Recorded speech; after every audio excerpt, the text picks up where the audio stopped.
사실 더불어민주당이 통일교 특검에 대해 강하게 거부하고 있었는데요. 이 전격 수용한 배경에 대해 이문현 기자와 이야기를 나눠보겠습니다. 어서 오세요. 자, 이 기자, 민주당이 갑자기 입장을 바꾼 이유 뭐라고 봐야 할까요? 네, 두 가지 정도로 크게 볼 수 있습니다. 먼저 지지층의 요구입니다.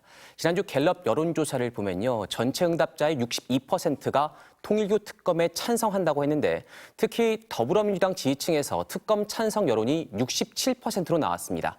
국민의힘 지지층보다 여당 지지층의 찬성 여론이 더 높았던 건데 민주당으로선 이 요구를 거부하기 어려워진 걸로 보입니다. 결국 특검 수사로 털고 갈 수 있는 건 빨리 털고 가자고 하는 여론이 영향을 미친 것으로 보입니다.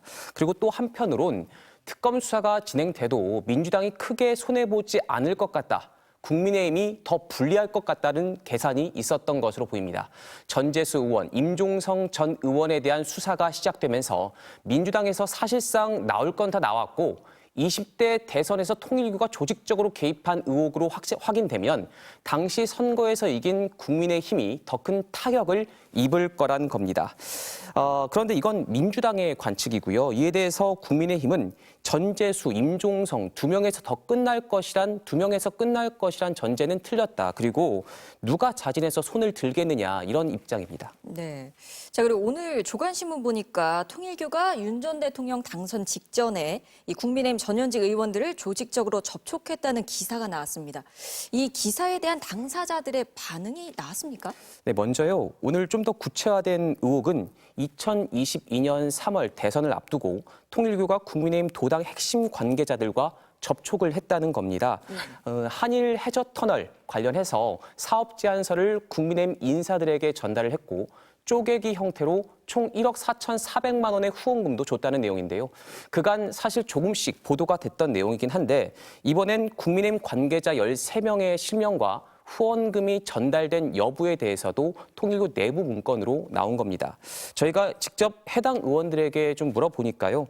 영남권 한 의원은 대선 기간이다 보니까 여러 사람들과 두루 만난 거고 청탁은 없었다. 이렇게 밝혔고 또 다른 영남권 의원도 선거 앞두고 만난 사람을 어떻게 다 기억하느냐. 그리고 후원금 같은 경우에는 계좌를 열어보면 된다. 문제가 없다는 반응을 보였습니다. 네. 지금 상황이 어쨌든 여야가 통일교 특검을 하기로 했지만 각자 발의를 하기로 했고 네. 앞으로 또 협의할 점이 좀 순조롭게 진행될 것 같진 않다는 예상인데 어떤가요? 네, 앞서 리포트로 보셨던 것처럼 오늘 양당 원내대표가 바로 만나긴 했죠. 그런데 특검이 실제로 출범할 때까지는 시간과 그에 따른 진통이 다소 걸릴 것으로 보입니다. 왜냐하면 말씀하셨던 것처럼 각자 법안을 내서 다시 협의를 하기로 했기 때문에 특검 추천 권한을 누구에게 줄 것인지 그리고 그 수사 범위를 어떻게 할 것인지를 두고서 입착차가 상당히 있거든요. 이 부분에 대해서는 앞으로 진행 상황을 계속 봐야 될 것 같습니다. 네, 이 기자 오늘 잘 들었습니다.